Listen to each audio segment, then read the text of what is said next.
Merci de regarder Canal 7. Bienvenue à Décryptage cas par cas. La gouvernance électorale, c'est le thème à examiner dans ce numéro de votre débat politique. Et pour le faire, Pascal Koulou, le président du Bloc démocratique populaire, on le retrouvera lui dans la deuxième partie de l'émission, à savoir le débat, de même que Patricia Lady Mouelé. Mais pour l'instant, c'est l'entretien avec le premier invité. À tout de suite.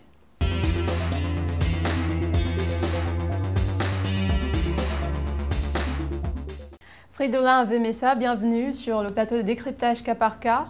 C'est un plaisir pour moi de répondre favorablement à votre invitation. D'accord, le principe de l'émission est simple. Nous échangeons pendant 10 minutes et ensuite nous allons aborder ensemble la deuxième partie de l'émission, le débat, avec Pascal Koulou qui nous rejoindra, de même que Patricia Lady Mouelé. Vous êtes le secrétaire général du syndicat de l'éducation nationale et vous êtes également militant de l'Union nationale, au titre donc, qui vous amène ici ce soir. Est-ce que, et c'est la question que nous posons à tous nos invités, vous avez quelque chose à modifier ou à rajouter à cette brève présentation de vous? Bon, il se trouve que dans mes fonctions de syndicaliste, je suis par ailleurs président de l'Union des syndicats de la mission publique, parapublique et privée, l'USAP. Et je suis, au niveau international, je suis membre du Bureau international de l'éducation région Afrique. Donc je suis responsable de la zone Afrique centrale de l'IE, qui est la plus grande fédération mondiale des enseignants. D'accord, c'est votre présentation. Par ailleurs, membre du Conseil économique et social. Et social du Gabon.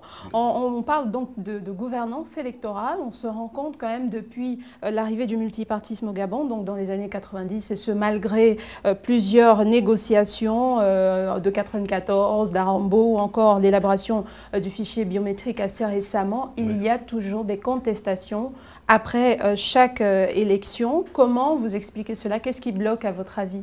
Bon, il faut dire que la chose politique n'est pas facile à gérer. Et pour que la gestion politique soit une gestion apaisée, il faut que les gens qui sont à l'organisation de la gestion électorale soient des gens rompus, qu'ils soient un peu plus honnêtes et un peu plus patriotiques. Parce qu'il faut éviter d'être partisan lorsqu'on est à la tête d'une institution qui doit soit arbitrer, soit donner un jugement définitif par rapport au résultat d'une élection qui s'est déroulée dans notre pays. Donc, pour moi, je pense que les gens qui gèrent le système électoral doivent être des gens pétris de compétences, des gens, comme je l'ai dit, patriotes, suffisamment patriotiques, et également des gens qui sont lavés de tout soupçon ou de tout esprit partisan. Et on doit éviter que ces personnes-là qui gèrent les élections soient des personnes qu'on nomme à chaque fois. Moi, je pense qu'ils doivent être inamovibles. C'est-à-dire qu'ils ne peuvent gérer que les personnes qui n'ont d'intérêt ailleurs, dans un parti politique. Vous êtes peut-être en train de prendre exemple sur d'autres démocraties dans le monde? Tout à fait. Nous devons copier ce qui est bien pour le contextualiser à notre pays, pour éviter effectivement des contextations qui ne cessent de se multiplier dans notre pays. Alors, la Cour constitutionnelle vient d'apporter un éclairage dans le débat qui opposait les candidats de l'opposition à la CENAP. Est-ce qu'on peut considérer aujourd'hui que la sérénité est revenue et qu'on s'oriente vers une élection assez apaisée? Je ne le pense pas, parce que lorsque la CENAP veut introduire d'autres règles qui ne sont pas prévues par la norme, parce que la loi électorale est claire, mais la CENAP n'a pas le droit d'introduire d'autres modalités ou d'autres éléments dans la composition des dossiers des candidats. Il est également que la CENAP ne doit pas être partisane, elle est arbitre du jeu électoral. Donc elle doit se comporter comme telle, comme un arbitre. Elle ne doit pas jouer un autre rôle que celui d'arbitre, d'arbitrer en toute objectivité ce qui se passe dans dans la sphère politique au niveau national. Et vous parlez donc d'arbitrage, la Cour constitutionnelle a tranché. Je pense que maintenant, le problème, vous pensez qu'il peut être résolu? Je pense que quand les décisions de la Cour sont inattaquables, lorsque la Cour a jugé, a pris une décision, nous devons nous soumettre à la décision de la Cour. Et je pense que l'exemple que vient de donner la Cour constitutionnelle sera suivi par les acteurs politiques et par la Cour et par la Sénat pour éviter encore d'autres contestations à venir. Alors, l'élection présidentielle de 2016 au Gabon connaîtra la présence de l'Union européenne pour la toute première fois d'ailleurs dans une élection au Gabon. Oui. Est-ce que c'est de nature à rassurer quant à la transparence du scrutin? Je ne pense pas parce qu'on prend l'exemple de ce qui se passe dans d'autres pays africains. On a vu les élections au Congo-Brazzaville avec la passion de l'Union européenne. On a vu les élections en Centrafrique avec la passion européenne. L'Union européenne qui avait refusé pour le Congo-Brazzaville. Pour le Congo-Brazzaville, bon, mais il y avait d'autres actions de l'Union africaine. Bon, je pense que le rôle d'un observateur n'est pas de nature à se positionner. Il donne un avis par rapport à ce qui s'est déroulé dans le pays.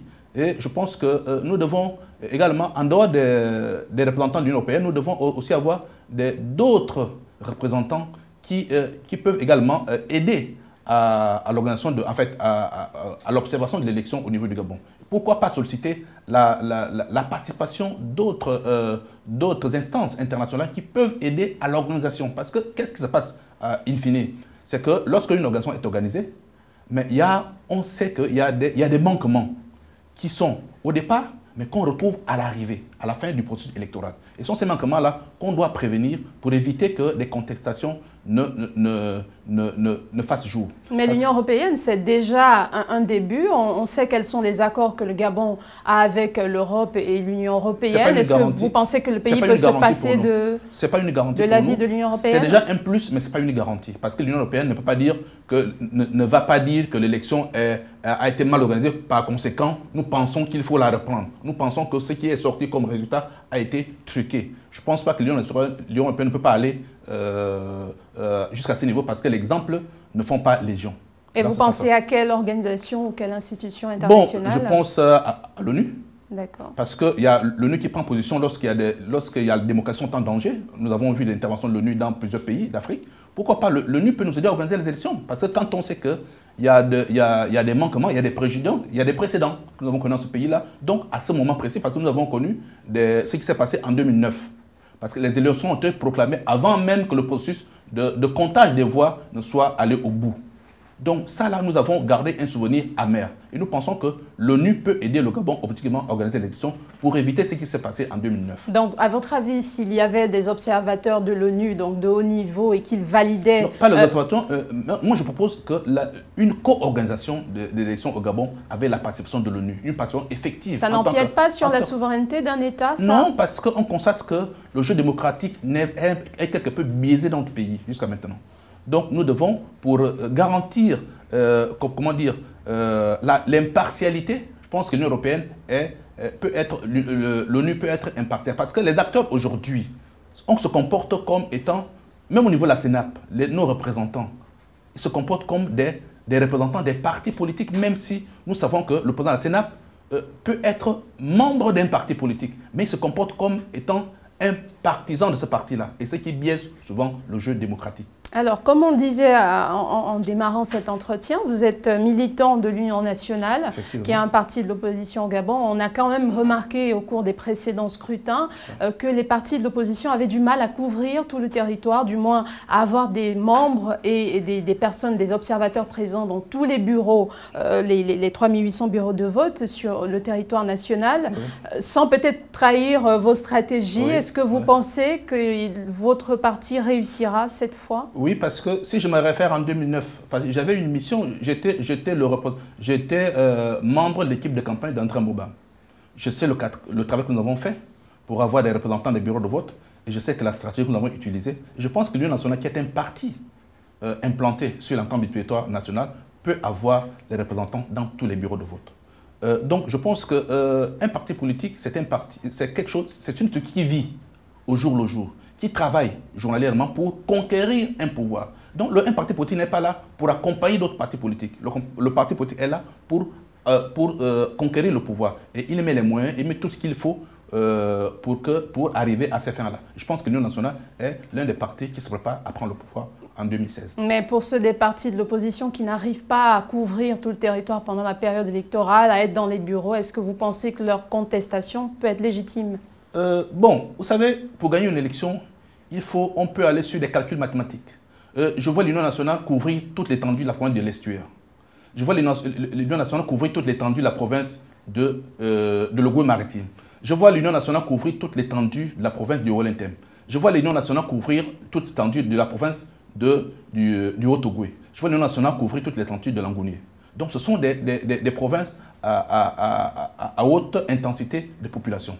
Parce que lorsqu'on voit la géographie, on voit les 4 provinces qui ont une grande partie, une grande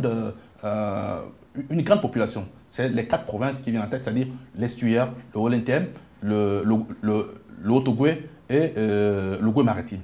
Bon, si on fait des calculs mathématiques, si on arrive à couvrir en représentant dans les bureaux de vote ces 5 provinces ou ces 6 provinces, je pense que c'est jouable. D'accord. Fridolin Vemessa, merci de vous être prêté à cet échange-là. On va accueillir ensemble Pascal Koulou et Patricia Lydie-Mouélé. C'est pour le débat. C'est tout de suite.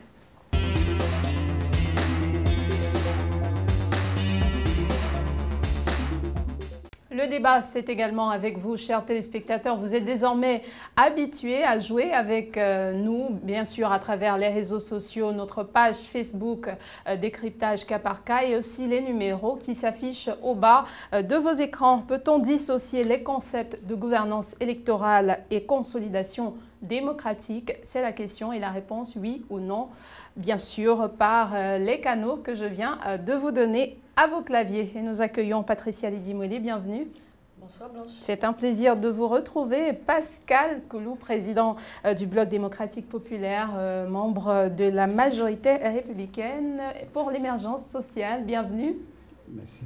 Un plaisir de vous retrouver également dans cette émission Décryptage cas par cas. On a envie de vous poser presque la même question qu'on a posée à Fridolin Vemessa. Est-ce que, ou bien comment vous pouvez expliquer qu'il y ait toujours des contestations au lendemain de scrutin présidentiel au Gabon depuis les années 90 et ce malgré plusieurs accords qui ont déjà été passés et signés? Il y a toujours des contestations. Qu'est-ce qui bloque? Bon, le fait qu'il y ait des contestations à la fin de chaque processus électoral ne devrait pas forcément signifier que l'élection en elle-même soit une élection contestable. La plupart du temps, il s'agit souvent aussi de la mauvaise foi des acteurs politiques. Parce que tout le monde pourrait noter qu'après l'élection présidentielle de 2005, le paysage politique gabonais allait à une forme de consensus et les élections commençaient à connaître une plus grande participation d'ailleurs des populations, mais également une meilleure accalmie à la fin de tous les processus électoraux qui avaient été engagés. Il se trouve que l'élection de 2009, parce que c'est la présidentielle qui a été la plus heurtée, s'est déroulée dans un contexte particulier. Contexte particulier pourquoi?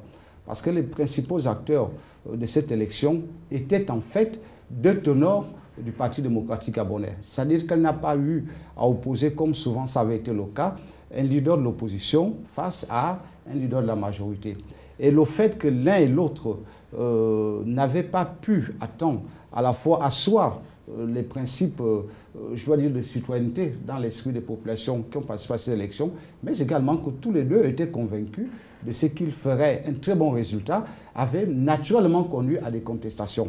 Mais il faut tout de même noter que si les contestations ont eu lieu, il y avait d'un côté, donc M. André Mbobam, qui, contrairement à ce que dit M. Fridolin Vemessa, avait toutes les difficultés du monde à couvrir l'élection par une représentativité acceptable dans le cadre des différents bureaux de vote. Et malheureusement, vous savez, une élection, je l'ai dit, ce sont des données, donc c'est des chiffres, c'est de l'arithmétique que l'on fait. Il faut pouvoir le faire de façon à ce que la circonscription électorale, étant donc le territoire national, il faut pouvoir tout compter. Et ce qu'on a noté, c'est que les états-majors politiques, que ce soit ceux de M. André Mbobam, tout comme de M. Mamoudou, qui était vraiment aussi un autre candidat potentiel à cette élection, n'étaient pas à même de comptabiliser, donc de surveiller cette élection. Et le fait de ne pas l'avoir fait ne signifiait pas non plus que l'élection avait subi quelques entorses. Il se trouvait simplement que dans la plupart des camps politiques, chacun étant convaincu de ce que le résultat lui donnerait vainqueur, il y a donc eu beaucoup plus de subjectivité dans le camp de l'opposition que d'éléments mathématiques, scientifiques pouvant justifier le vol ou pas d'une élection. Et comme je dis, en 2009, M. Ali Bongo Ondimba, qui avait à la fois des relais institutionnels fiables, parce que c'était le candidat du Parti démocratique gabonais, qui avait une machine politique, donc la représentativité nationale était acquise depuis de longues dates, et qui avait des soutiens politiques importants, parce que toutes les autres formations politiques de la majorité, à l'instar du CLR et du PGCI, ont quand même, je dois dire, un substrat électoral assez important, ce qui n'était pas le cas d'un indépendant et d'un parti limite comme l'UPG, donc de Pierre Mamboundou.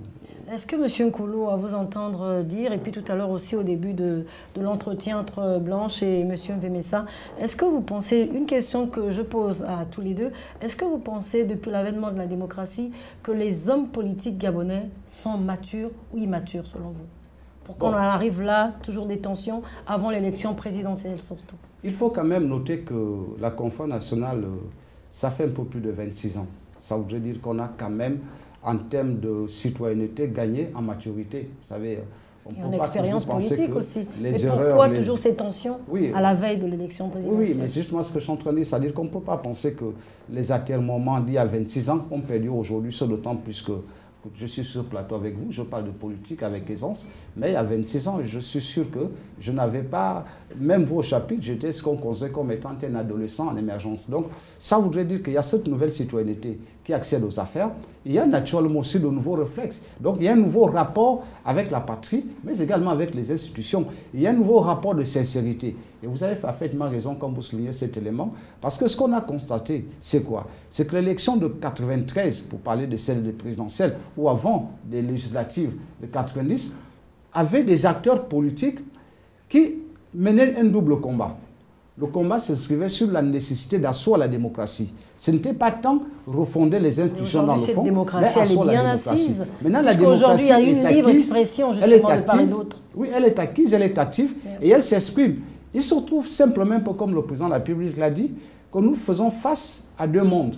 Il y a un qui est en train d'émerger et il y a un autre qui s'accroche, qui hésite, qui refuse de comprendre qu'aujourd'hui, on ne peut plus faire comme avant. Donc, je réponds seulement à votre question pour dire, oui, aujourd'hui, nous avons beaucoup gagné, ne serait-ce que sur le plan de l'expression. Regardez tout ce qui se fait autour de nous, les partis politiques, l'expression aux médias, la liberté de ton. On a beaucoup gagné. Il faut maintenant que les hommes politiques soient sincères par rapport à ce qu'ils font, en sachant que l'essentiel va à la nation. Ces hommes politiques, qu'ils soient sincères, M. Mvemessa, est-ce que, la question vous est également reposée, est-ce que vous pensez que ces hommes politiques gabonais sont matures? Oui, je peux l'affirmer. Dans la mesure où le jeu démocratique se passe naturellement, comme il a dit mon contradicteur, de manière sereine. Mais il arrive à des moments où les gens qui sont chargés de traduire dans les faits l'animation de la vie politique de la nation biaisent les données. Je prends un exemple. Lorsqu'on est ministre de la République, on doit mettre l'intérêt de la nation en avant et pas mettre l'intérêt partisan parce qu'appartenant à un parti politique. C'est ça le problème que nous avons. Parce que la libre expression, elle existe. La liberté de constituer des partis politiques existe. La liberté de se présenter à une élection nationale existe. Mais il manque la franchise des tenants du pouvoir qui pensent sincèrement à conserver leurs acquis, à conserver le pouvoir au lieu de mettre l'intérêt général ou l'intérêt de la nation en avant. Parce qu'aujourd'hui, qu'est-ce qu'on constate? On constate que le ministre de l'Intérieur, par exemple, pour ne prendre que ce cas-là, lorsqu'il est appelé à agir au nom de la République, il ne le fait pas. Il met d'abord sa couverture politique en avant et la couverture de l'État vient après l'appartenance politique. C'est ça qui biaise le débat et ça qui fait en sorte qu'on arrive soit à des contestations, soit à des abus, soit à des récriminations vis-à-vis de ceux qui sont chargés de gérer ou d'assurer l'animation de la vie politique dans le pays. Alors, M. Mvemessa semble remettre en cause beaucoup plus les instruments de transparence électorale que le véritable processus ou bien que la démocratie à la gabonaise? Je voudrais revenir sur un aspect, si vous permettez. Il a parlé des données au niveau des élections 2009. Je peux affirmer à M. Nkoulou qu'aujourd'hui, nous avons pu avoir, moi, le cas du Walinter par exemple, que nous avons géré, nous avons eu tous les procès-verbaux de la prendre du Walinter. J'en ai amené moi-même, j'en ai même en double. J'ai même gardé quelques-uns chez moi à la maison jusqu'à aujourd'hui. Et vous savez d'archives. Donc, je dis que nous avons eu la capacité d'être en possession des procès-verbaux. Mais c'est pourquoi on tenait à un moment donné à faire en sorte qu'on puisse recompter les voix, qu'on puisse confronter les données.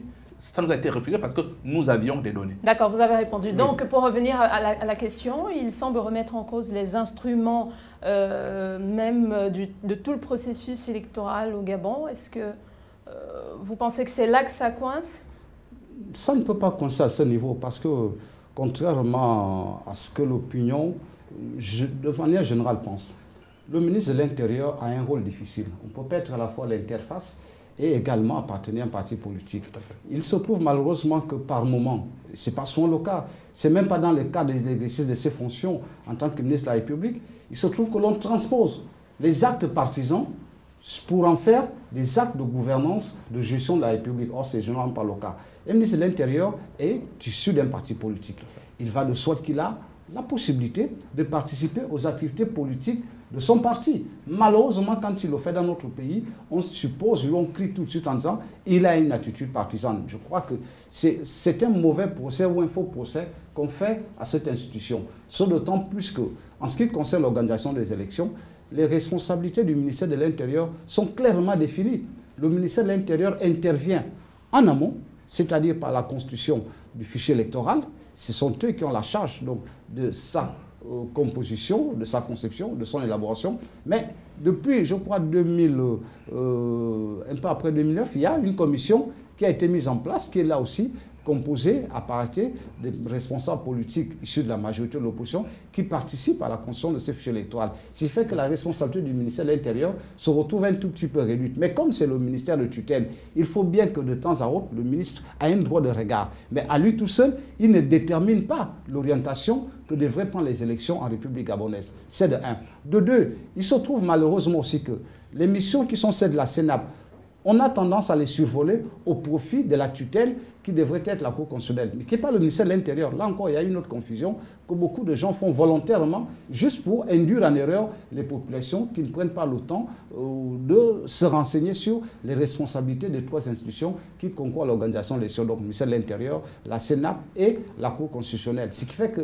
soit à l'une, on va imposer des missions qui ne sont pas les siennes, à l'autre, on va imposer des responsabilités qu'elle ne peut pas assumer, et ce qui crée une sorte de mélange. Mais le ministre de l'Intérieur a des responsabilités. Donc vous pensez que dans leur fonctionnement, tel que prévu, du moins dans leur cahier de charges, ces instruments sont fiables pour une élection transparente? Je le dis, en quoi pensez-vous que le fait qu'un ministre de l'Intérieur appartienne à un parti politique puisse, par exemple, orienter la confection de la liste électorale? Ah ben si. En quoi? Moi, je peux contredire. Parce que lorsque le ministre il est en charge de la confection de la liste électorale, lorsque les acteurs politiques se mettent ensemble pour s'entendre sur l'orientation à donner quant à l'organisation des élections dans notre pays, on a choisi quoi? On a choisi la biométrie. La biométrie ne s'arrête pas à la production des cartes d'électeurs avec photo. La biométrie va plus loin, va dans l'identification de l'acteur lorsqu'il vient voter. Parce que nous avons vu le cas du Sénégal, nous avons vu le cas du Burkina Faso. Ils ont prononcé, ils sont servis des cartes avec puce magnétique. Et ils ont proclamé leur élection à quelques 48 heures après le domaine des élections. Or, aujourd'hui, dans notre pays, le ministère de l'Intérieur constitue un blocage parce qu'il refuse d'aller un peu plus loin alors que le Gabon a des moyens de se faire des services que le Sénégal s'est offert. Et le Burkina Faso a essayé. Donc, ils ont réussi. Pourquoi le Gabon ne peut pas aller loin? Parce qu'on a peur de quelque chose qu'on ne veut pas dire officiellement. Parce que pourquoi le Gabon hésite à aller plus loin dans la biométrie? Plus loin, comment expliquer? Plus loin. C'est-à-dire en permettant à ce que en utilisant les kits dans tous les tendus du territoire, le téléphone, on est accessible au téléphone. Et c'est ce que le Burkina Faso avait expérimenté. On avait envoyé des données à partir des villages. Lorsque vous terminez de voter dans un village, la CENAP est mise au courant parce qu'on transmet immédiatement de manière informatique les données à la base pour que ces données soient analysées, afin que l'élection soit proclamée, afin d'éviter des fraudes et afin que l'élection soit proclamée en temps réel.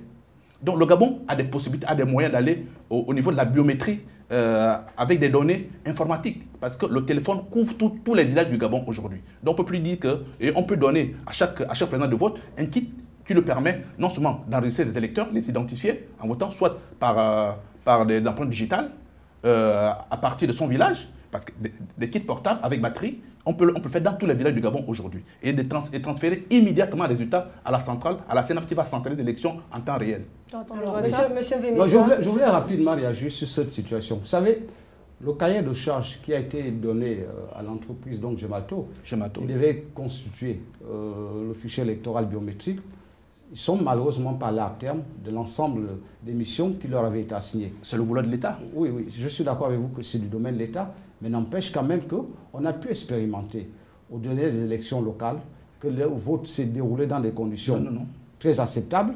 Ici, monsieur, parce qu'on a retrouvé des gens qui ne devaient pas voter. On a retrouvé des gens dans le fichier électoral qui n'étaient pas Gabonais, en plus qui n'étaient pas dans la circonscription électorale en question, ou qui ne trouvaient pas leur nom. Monsieur Vémessa, je pense que la confection d'un fichier, tel qu'il soit, il y aura forcément des erreurs. Le plus important, c'est qu'on ait un pourcentage inférieur à 10%. Ça permet de voir qu'il y a une volonté qui s'est manifestée. Mais en même temps, je note tout de même, pour prendre des circoncisions où le vote a pu permettre à certains membres de l'opposition d'avoir des résultats escomptés, ça voudrait dire que dans des conditions qui sont les nôtres aujourd'hui, une élection peut être bien organisée. M. Eguendo a connu un franc succès au 2e arrondissement avec les instruments qui sont ceux d'aujourd'hui. Je pense qu'à ce niveau, un peu partout sur l'ensemble du territoire, une fois que ceux qui sollicitent les voix des citoyens sont en harmonie avec ces derniers, il n'y a pas de raison que, je dois dire que le reflet de l'adhésion des citoyens ne se transmette pas au niveau des bureaux de vote. Il n'est pas toujours intéressant, je crois pour nous, pour nos démocraties et pour nos citoyens, d'arriver avec des tests comme le gouvernement a peur. Le gouvernement n'a pas peur. Il y a un cahier de charges confié à une entreprise qui n'est pas allée à terme de cette mission. Et je pense qu'aujourd'hui, le débat a été rouvert. Est-ce qu'il faut faire comme vous dites? Et là encore, il y a un autre risque, parce que la gestion des kits informatiques, comme on le dit, ce sont des outils extrêmement sensibles. Il faut à ce niveau qu'il y ait encore là un élément de sincérité. Parce que le jour qu'un kit a des difficultés à fonctionner, on dira c'est le pouvoir qui n'a pas voulu le faire fonctionner parce qu'il voulait frotter. Le jour qu'il y a des difficultés techniques, c'est grave. Non, mais il faut pas trouver des raisons. Non, je ne trouve pas des raisons. Le Sénégal a expérimenté, ils ont réussi. Le Burkina Faso a expérimenté, ils ont réussi. Je vous renvoie un autre élément important, c'est celui de la sincérité, savoir que ces éléments-là sont du domaine de la technique et qu'il peut y avoir des difficultés. Lorsqu'on avait réussi, on nous disait que la couverture en téléphonie n'est pas encore totale au Gabon. Elle l'est aujourd'hui. Aujourd'hui, lorsqu'on va pour enrôler les potentiels électeurs, qu'est-ce qu'on fait? On amène des kits. Le ministère du Travail utilise bien, le ministère de l'Intérieur utilise bien des kits pour aller enrôler les électeurs dans les villages. Donc les kits portables. Pourquoi ne pas pousser l'expérience en faisant en sorte que ces mêmes kits servent à identifier le lecteur pendant le vote? C'est ce que nous demandons. Et le cahier de charges qui avait été donné était clair là-dessus. Parce que c'était une négociation entre l'exécutif et les partis politiques de l'opposition. Ils sont arrivés à un accord selon lequel nous devons aller vers la biométrie totale. Pas celle qui s'arrête au niveau de la carte électorale avec des photos.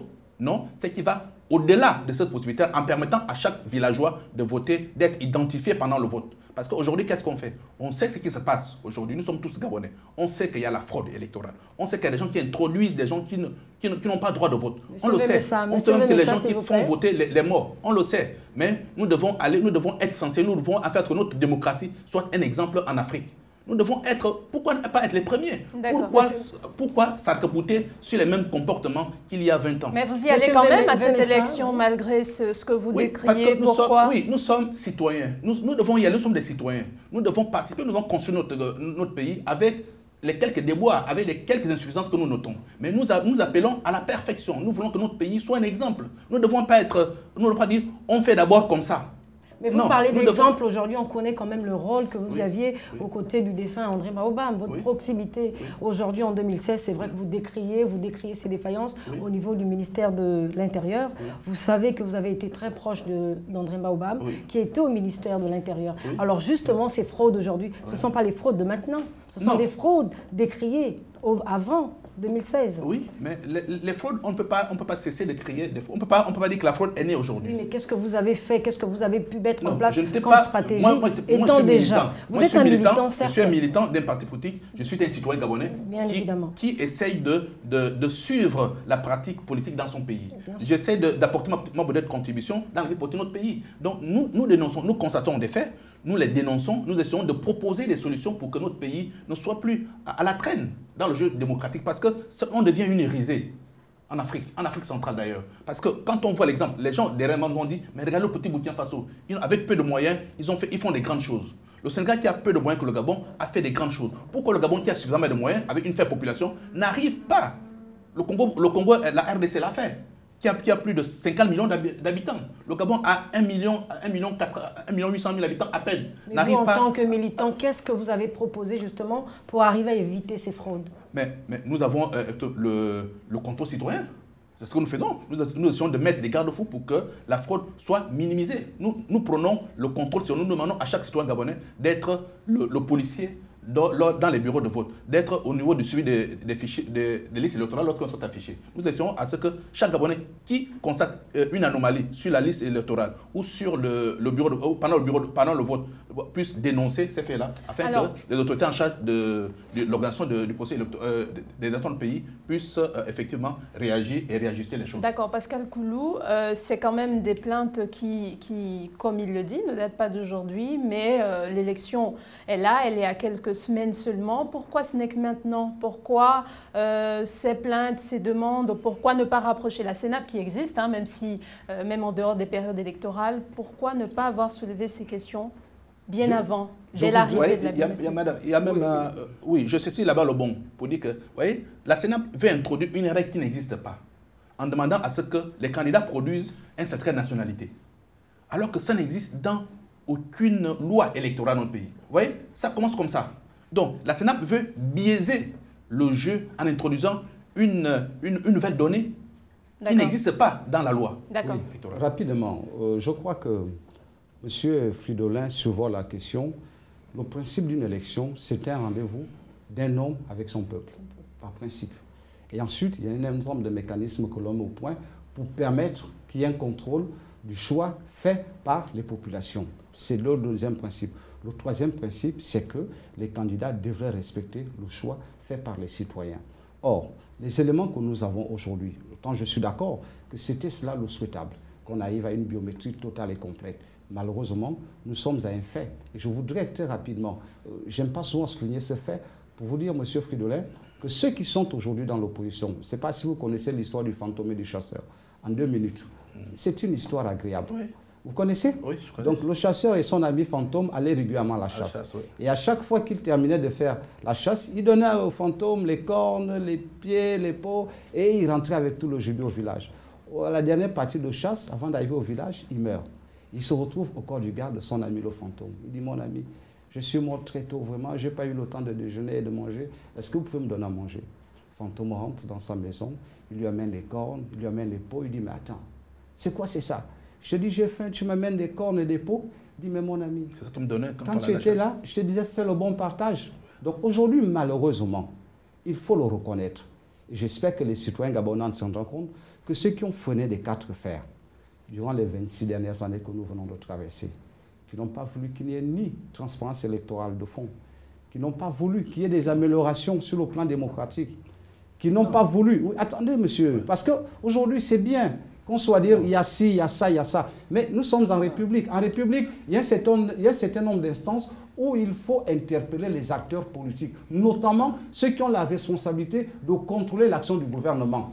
On a vu des gens qui étaient des députés, qui n'ont pas cru nécessaire d'interpeller le ministre de l'Intérieur sur un certain nombre d'actes pour qu'il y ait le respect des engagements publics pris. Ça les arrangeait. Ils sont allés aux élections législatives dans les conditions que vous connaissez. Certains se font élire avec 300 voix, pendant qu'on est sur le principe d'un homme, une voix, pendant que d'autres perdent l'élection avec un suffrage électoral de plus de 2000 personnes. Donc ça, c'est ce qu'ils voulaient. Aujourd'hui, malheureusement, ils sont dans la situation du fantôme et ils pensent qu'il faudrait un meilleur partage. Si, on va y arriver, mais il faut tout de même reconnaître que la République, c'est comme un être humain. C'est une mutation. Elle évolue. Nous sommes à ce niveau, malheureusement. On va aller aux élections présidentielles dans ces conditions qui permettent, malgré tout, qu'il y ait une élection responsable. Le tout, à la base, étant que ceux qui se sont improvisés à cette élection reconnaissent qu'ils partent sur un très mauvais pied, parce que sans appareil politique pour la plupart, sans être en harmonie avec les populations pour certains, et sans avoir une vision claire, un discours précis à offrir aux populations, donc leur chance d'être des candidats potentiels s'effrite. Et ils se servent d'une situation pour prendre le prétexte des élections. Ça aussi, nous allons le leur concéder. Je vais rapidement revenir sur la Sénap. Vous savez, quand vous avez eu votre entretien avec la présentatrice principale, vous vous êtes étendu en disant la Sénap est partisane ou le président de la Sénap est partisan. Non. Là encore, nous avons une illustration parfaite de ce que les hommes politiques de l'opposition qui ont souhaité que ceux qui dirigent les commissions électorales de notre pays soient des magistrats, peut-être parce qu'Agodjo Okawe, étant donc du domaine, avait voulu que les choses se passent comme ça. Et aujourd'hui, on a mis des magistrats. Pourquoi? Parce que les magistrats ne font pas de politique. Vous le savez. Donc, M. René Aboguela ne peut pas être partisan. Il est magistrat. Vous savez, ensuite, vous savez, dans notre pays, on le dit, c'est de non. Nous voyons à chaque sortie. Non. Restons républicains, considérons les institutions et leur fonctionnement. C'est-à-dire, votre opinion, moi, je voulais vous dire ceci. Votre opinion n'affecte pas les textes qui existent. Vous pouvez penser que telle personne est un peu d'amitié pour telle autre, mais les textes disent qu'il est magistrat, donc est proscrit pour s'exprimer en public sur le plan politique. Moi, je m'en tiens à ça. Ce qu'on va fouiller derrière... Voilà, mais écoutez, dans les faits, les faits sont têtus. Je voudrais terminer. Les faits sont têtus, les faits nous prouvent autre chose, le contraire de ce que vous nous affirmez. Parce qu'on voit ces mêmes magistrats assister dans les rendez-vous des partis politiques, la majorité. Ça, c'est de un. De deux, vous comprenez, le jeu politique a évolué depuis 1990. Tous les acteurs sont accordés à faire des consensus, des compromis. Il y a eu les accords de Paris, il y a eu la négociation, plusieurs rendez-vous où les acteurs politiques sont accordés lorsqu'ils se sont rendus compte que le jeu démocratique est plombé, ils sont retrouvés, ils ont eu une hauteur d'esprit, ils ont eu l'esprit patriotique de se dire, retrouvons-nous, discutons, ils ont toujours discuté et ils ont fait ensemble, en commun des propositions. Mais il se trouve que ces propositions-là, formulées par tous les acteurs politiques, ne sont pas mises au goût du jour. Donc c'est ce que nous reprochons. Pourquoi mettre un frein sur ce qui sort des accords signés entre les partis politiques de l'opposition et la majorité présidentielle? Qu'est-ce qui bloque? Donc nous pensons qu'il y a une mauvaise foi quelque part. Nous savons très bien que lorsqu'on est au pouvoir, on veut y demeurer éternellement. Oui. Mais le pouvoir... Monsieur Fridolin, je vous arrête. Je vais rapidement vous poser la question sur quelques personnalités politiques. Oui. Monsieur Jean-Ping, il y a combien d'années il était dans l'opposition? Jean-Pierre vient d'arriver dans l'opposition. Monsieur Guy Zoubandama, il y a combien d'années il est dans l'opposition? Il vient d'arriver dans l'opposition. Monsieur Guy Zoubandama, il y a combien d'années il est dans l'opposition? Allez-y droit à votre remarque, s'il vous plaît. Non, moi je réponds. Non, mais on ne va pas tous les écouter. Oui. Pour montrer que la situation d'aujourd'hui, je veux l'exemple du petit récit du fantôme. La situation d'aujourd'hui. Monsieur Jean-Pierre, monsieur ne conçut pas le potentiel mais vous savez ce qu'on appelle la capacité de l'opposition. Parce qu'il y a eu des hommes d'influence. Je vois M. Mimboto. Mimboto a démissionné du PDG en quelle année? Oui, je n'ai pas cité dans l'opposition. Non, Mimboto, je n'ai pas cité. Non, mais moi je le cite. Je le cite. Mimboto était baron du PDG. Il a démissionné du PDG. Ça fait combien d'années? Il est dans l'opposition. Je vous ai ça fait une dizaine d'années. Donc je pense qu'il a participé. Aujourd'hui portent la responsabilité. Non, et qui il vient d'arriver. Il vient d'arriver. Vous avez Mogonossi. Oui. Vous avez Mogonossi qui est. Vous avez Mogonossi qui est dans l'opposition depuis longtemps, depuis des années. Je voudrais justement le féliciter. Ce qui vient d'arriver aujourd'hui. J'ai lu un de ses postes, oui. J'ai lu un de ses postes où il disait. J'ai lu un de ses postes où M. Mogonossi disait si tous ceux qui aujourd'hui s'écrient à gorge ouverte avait un tant soit peu, de sympathie pour les Gabonais, d'amour pour la patrie, nous n'en serions pas là. Il parlait de qui? À votre avis, il parlait de qui? Je ne sais pas. Si vous savez. Non. Vous savez exactement de qui il parlait? Non. Et il a dit, quand je me suis exprimé en 2009, on m'a relégué comme un malpropre parce que je n'avais pas d'argent. Aujourd'hui, on a une opposition qui vient dans les rumeurs et dans les tournois et dans les prados. Je pense qu'aujourd'hui, le problème... on est sérieux là. Je vous dis, M. Mimboto avait, à l'époque, quand il démissionne du PDG, le PDG était un parti unique. Il avait tous les attributs du Parti démocratique gabonais. Lorsqu'il quitte le parti au pouvoir, c'est parce qu'il contestait la gestion du parti à l'époque, à cet instant. Il est resté dans l'opposition durant des années. Donc il a travaillé pour que la vie politique du Gabon soit vue autrement. Donc il a travaillé beaucoup pour l'implantation de la démocratie dans ce pays. Je pense qu'on ne peut pas citer que ceux qui viennent d'arriver. Il faut voir quels sont ceux qui sont dans l'opposition depuis longtemps. Ok, monsieur, s'il vous plaît, monsieur Koulou, permettez. Non, monsieur Koulou, s'il vous plaît. Il ne nous reste pas beaucoup de temps. Je voudrais qu'on revienne un peu sur le véritable enjeu de cette élection. Est-ce que vous pensez, la question est posée à tous les deux, qu'il s'agit véritablement de cette transparence? Est-ce que c'est le seul, sinon le principal enjeu de cette présidentielle, la transparence? Alors, toute élection, naturellement, entraîne ou doit entraîner une transparence. Donc, lorsqu'on prépare une élection, on s'attend à ce qu'elle soit transparente. Parce qu'on ne peut pas imaginer que les jeux sont pipés d'avance. Donc, pour vous, ce n'est même pas un enjeu pour cette élection? Non, si. Parce que l'objectif d'une élection, c'est de faire élire un homme. Nous sommes au présidentiel, c'est de faire élire un président de la République. Et tout doit se faire pour que cette élection soit transparente et crédible, qu'elle ne souffre d'aucune contestation. Donc, tous les moyens doivent être mis en place pour assurer cette transparence-là. Tous les acteurs doivent jouer un jeu franc, un jeu sincère. Chacun doit jouer sa partition là où il se trouve. Mais il se trouve qu'aujourd'hui, nous craignons, nous avons des soupçons, nous avons peur que cette élection de 2016 ne nous garantisse pas cette transparence souhaitée. Pourquoi? À commencer par le premier acte posé par la Sénat que nous avons dénoncé, c'est-à-dire celle de demander en plus des pièces autorisées un extrait de certificat de résident de nationalité qui n'est pas prévu par la loi. C'est un élément qui vient mettre un grain de sable dans la machine. Il y a d'autres nuances. C'est la régularité procédurale, peut-être pour une régularité procédurale, cette réclamation, cette demande. Non, elle n'est pas formée parce qu'elle doit être normée. Permettez le problème avec nos amis de l'opposition, c'est qu'ils ont une volonté d'occulter les textes.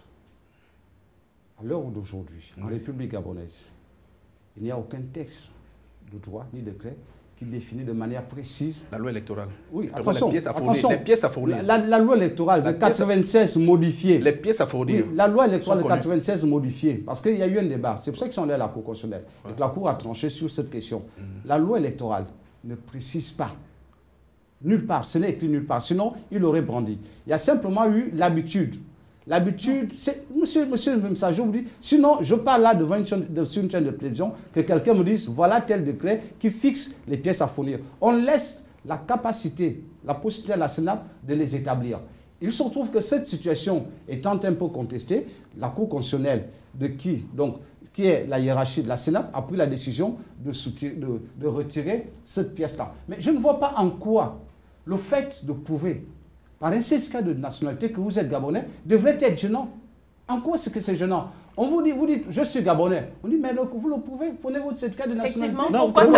Pourquoi ça semble vous poser problème? En quoi est-ce que vous pensez que présenter un acte de naissance qui fait que vous êtes Gabonais, présenter un certificat, l'acte de naissance, un extrait de casier judiciaire, c'est normal? L'acte de naissance prouve qu'on n'a plus à prouver de certificat de nationalité puisque vous avez agrandi l'acte de naissance qui prouve que vous êtes Gabonais de père et de mère. Mais pourquoi ça vous pose problème? Pourquoi ça pose problème? Je voudrais savoir, nous sommes curieux, pourquoi ça semble poser problème? Aujourd'hui, nous avons un problème entre les bras. C'est la situation administrative de notre président de la République. Donc le débat est mis sur la table, sur toutes les tables, ou bien sur toutes les discussions. Donc aujourd'hui, ce qui hante les esprits des gens, c'est penser qu'on veut favoriser le président actuel. Parce que mais pourtant l'acte de naissance est toujours demandé. Non, il y a toujours, oui, parce que pourquoi demander en plus de l'acte de naissance le certificat de nationalité Pourquoi pas? Ce sera un élément de trop. Ce sera, si, c'est un élément de trop. Alors, monsieur Koulou, c'est un élément de trop parce que l'acte de naissance a toutes les informations qui prouvent que vous êtes père, vous êtes né tel jour, dans telle localité, de père et de fille de mère de. Point. Voilà. Maintenant, pour faire nationalité, parce que vous avez acquis la nationalité gabonaise, vous voulez prouver que vous êtes gabonais et vous branchez le certificat de nationalité. Non. Donc, si. Non. Ah ben si, puisque l'acte de naissance a toutes les informations possibles. L'acte de naissance a toutes les informations, mais le certificat de nationalité. Nous, on pense qu'on veut favoriser le chef de l'État actuel. Confirme, certifie le fait que vous êtes bel et bien gabonais. Mais ça, c'est un élément. Je ne vois pas en quoi le fait que tous les candidats soient tenus de le présenter serait une façon de favoriser l'actuel président de la République. Mais je vous dis ce que nous pensons dans l'opposition. C'est bien ce que je disais. Je dis, l'opinion d'un individu ne fait pas force de loi. Vous pouvez penser ce que vous voulez, mais quand la loi est écrite, c'est la loi que l'on suit. Malheureusement, la Cour vient de donner raison. En quoi votre opinion? Non, parce que justement, la Cour a trouvé redondante cet élément à entrer. Oui, mais parce que justement, rien n'interdit à la SNAP de l'ajouter. Et comme la SNAP dépend de la Cour constitutionnelle, donc c'est la hiérarchie qui prend une décision, ce n'est pas l'opinion. La hiérarchie prend une décision pour apaiser les tensions. D'accord, monsieur Koulou, nous avons fait le tour de la question. Nous allons revenir, s'il vous plaît, mais rapidement sur la question, vous avez 30 secondes. La plupart d'entre eux brossent. La question sur la situation administrative du chef de l'État ne se pose pas. Pourquoi, M. Fridolin? Parce qu'il a laissé libre cours à tous ceux qui voulaient examiner cette question, dans la forme et dans le fond, de le faire. Des jugements ont été intentés. D'accord, non, et aujourd'hui, personne n'a pu prouver que la naissance de Nantes date de ce que le Monsieur Koulou, Monsieur Koulou, et il n'a pas prouvé par contre qu'il a un acte de naissance. Monsieur Vémessa, je vais vite rapidement terminer. Nous sommes dans une procédure viciée de la justice. Monsieur Koulou, s'il vous plaît, Monsieur Koulou, oui, non, mais c'est important. Pascal Koulou, oui, non, nous allons arrêter le débat alors. En alors. République gabonaise, nous dépendons et nous avons copié le droit français. Il ne revient pas l'accuser de faire la démonstration de son innocence. Sinon, la procédure de justice est viciée. C'est à vous qui déterminez. Le juge de Nantes a dit que le faux revient du Gabon. Monsieur Vémessa, Monsieur Pascal Koulou. Je crois que Madame Chantal Mimboto, qui crie sur toutes les cours en ce moment pour essayer de trouver la sympathie auprès des populations, il lui a été demandé de prouver devant les tribunaux ce qu'elle avait déclaré. Donc, à notre niveau, aller aux élections, affronter Ali Bongo Niba, le problème ne s'opposerait pas. Monsieur Koulou, non, messieurs, s'il vous plaît, ce n'est pas le sujet du jour. Merci de vos explications. Est-ce qu'on peut revenir donc sur la transparence, le respect de la régularité procédurale? Est-ce que selon vous, s'il vous plaît, c'est lui qui a la parole, est-ce que selon vous, ça semble un enjeu, sinon le seul, de cette présidentielle? Je l'ai dit, la transparence électorale ne peut pas être démise du fait de la sincérité des acteurs politiques. Vous savez, tout à fait. Une élection, c'est un décompte mathématique.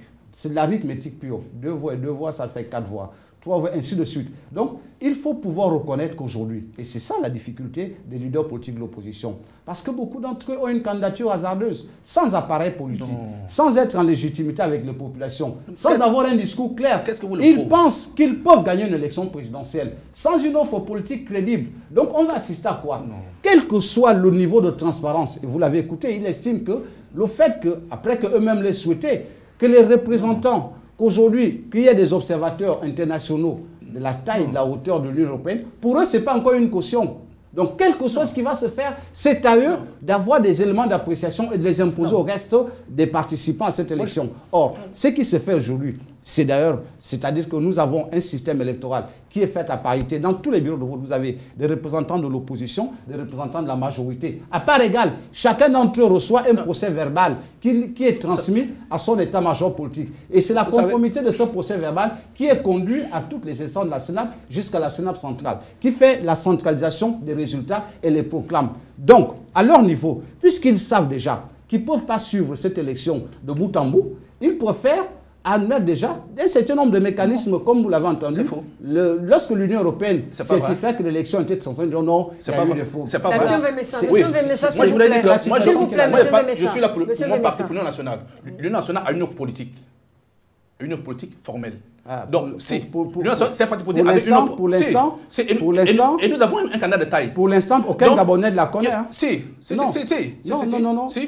L'Union nationale travaille sur le terrain. Nous sommes des relais du parti. Vous parliez de transparence. Revenez à la transparence. Nous sommes des relais de notre parti et nous avons nous avons un candidat de poigne qui va se présenter à l'élection présidentielle. La transparence. Bon, la transparence, c'est quoi? La transparence, ça commence au niveau de l'enrôlement, au niveau de l'affichage, au niveau du roulement du processus électoral, au niveau de et elle s'arrête à la proclamation des résultats.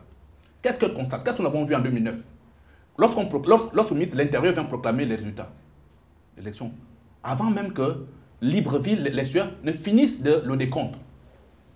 Donc, ils l'ont fait avant la fin du décompte de les sueurs. Voilà un élément de la non-transparence. Un élément passé, il faut le signaler. Un élément passé, il faut oui, le un élément signaler. passé qui risque de revenir. Parce qu'aujourd'hui... Qui risque ou qui reviendra? Qui reviendra? Vous êtes en train de supposer. Non, ou non, sinon on dira que c'est un procès d'intention. 93. Sinon on dira que c'est un procès d'intention. Non, les faits sont têtus. Nous avons vu à l'élection de 98, à l'époque de Mabesso, où Mboumiakou avait proclamé les résultats avant même que les sueurs ne finissent terminées. Nous avons connu en 2009, le ministère de l'Intérieur proclame les résultats avant même la fin du décompte des sueurs. Donc on est en 2016, on va dans la préparation. Nous sommes dans la préparation. Oui, donc nous disons, nous voulons les garde-fous pour garantir la transparence. C'est ça. Il faut la sincérité des acteurs. Il faut mettre l'esprit patriotique en avant, ce que nous disons. Parce que les acteurs qui sont là doivent dire, je ne suis pas là pour mon parti, je suis là pour le pays. D'accord, Patricia. Oui. Depuis tout à l'heure, je souffre de ne pas poser ma question. Oui, alors, je voudrais dire, tout à l'heure, à l'entame justement de cette émission, vous êtes revenu sur les observateurs internationaux, notamment ceux de l'ONU. Vous souhaitez justement qu'ils soient présents lors du déroulement du scrutin électoral. Oui. Le thème de notre émission est gouvernance électorale. Oui. Gouvernance électorale implique forcément des institutions. Ces institutions sont en place. Ces institutions fonctionnent. Mais vous, en tant que membre de l'Union nationale, étant des gens dans l'opposition, vous estimez qu'aujourd'hui, ces institutions, vous n'avez pas confiance en ces institutions, alors que vous parlez de transparence. Mais qui devrait faire cette transparence? Alors, parce que malheureusement, le passé ne revient au galop. Le pays nous trahit. Mais justement, ce que nous disons, revenir toujours sur le passé? Vous savez, 2009, on est en 2016 aujourd'hui. On construit l'avenir en se référant à ce qui se passe dans le passé. Donc, on évite de recommettre les mêmes erreurs. C'est pourquoi nous disons, nous devons, dans le choix des acteurs, nous devons choisir des acteurs désintéressés. Nous devons mais les choisir. Juges sont désintéressés, ils ne font pas de politique. Nous devons choisir, nous devons permettre à ce que les acteurs, vous savez, ce qui s'est passé, c'est que lorsqu'on est dans un bureau de vote, tous les acteurs, les représentants de l'opposition, les représentants de la majorité, doivent jouer le même rôle. Oui. Donc, il doit permettre... Attendez, rapidement, je voudrais ressouligner un élément. Vous savez, non, parce que M. Fridolin dit... Il y a besoin de compréhension par rapport à ce qu'il dit. Et c'est important. Il s'avance. M. Fridolin dit, le ministre de l'Intérieur a arrêté... a proclamé les élections avant le dépouillage complet de l'SUR. Oui. Mais lui-même, il a dit tout à l'heure, et j'ai noté cette situation, il a dit, nous avons aujourd'hui au niveau de l'Union nationale la possibilité de couvrir entièrement le Wellington, le Goué maritime, tout le pays. Le Haut-Goué. Tout le pays. Il a parlé de tout le pays. Et je dis ceci. J'ai même dit ce matin parce que si on prend les 5 provinces les plus peuplées, voilà, donc, nous sommes sûrs. Oui, laissez-moi terminer. Vous allez comprendre, j'en reviens. Vous savez ce qu'en matière de statistiques, qu'est-ce qui se passe? Il n'y a pas qu'au Gabon, on voit ça. Vous savez, quand vous avez l'élection présidentielle en France ou dans les autres démocraties, qu'est-ce qui se passe? On fait ce qu'on appelle un échantillonnage. Ouais. Et ensuite, lorsqu'on se rend compte que les grands centres ont été dépouillés et que quelles que soient les tendances qu'elles viennent, l'élection ne changera pas, on peut proclamer. Et pour ce qui concerne l'Est-UR, on globalise comme ça. Ouais. Mais l'Est-UR, c'est quoi? C'est Libreville. Est-ce que vous pouvez, vous, admettre que les résultats de Libreville mettent plus de temps à arriver que ceux de Modouno? Libreville est ici. C'est ici que l'on fait le dépouillement. La CNAP est à 100 mètres. Donc, s'il y a des résultats qui sont connus en premier, c'est naturellement ceux de Libreville. Oui. Ça voudrait dire quoi? Ça veut dire que quand le ministre de l'Intérieur estime qu'on foule un ZEM ou je ne sais pas quelle autre bourgade de l'Est-UR, les résultats ne sont pas parvenus, on considère là où il y a plus de 40% l'électorat. Et lorsque c'est fait, les 40% de l'électorat, ce n'est pas l'Est-UR, c'est Libreville. Donc, je ne trouve pas qu'il soit sain que vous disiez que l'Est-UR, non. Il faut dire si Libreville n'avait pas été pris en compte. Et je peux vous assurer que Monsieur Koulou, Pascal Koulou, c'est 800 000 habitants. Pascal Koulou, donc c'est plus la moitié de la population gabonaise. Monsieur Vemessa, merci beaucoup. Merci, messieurs, d'avoir accepté notre invitation. C'est fini, le temps passe. On se retrouvera, nous l'espérons, pour un autre débat, décryptage cas par cas. Merci, Patricia Ledy-Mollet. Merci à vous de nous avoir suivis. Le débat se poursuit, bien sûr, sur les réseaux sociaux et à travers nos numéros. La réponse à la question, oui ou non, on l'attend. On les attend, vos réponses. On se prend la semaine prochaine. La semaine prochaine, c'est peut-être à dire au revoir. Au revoir.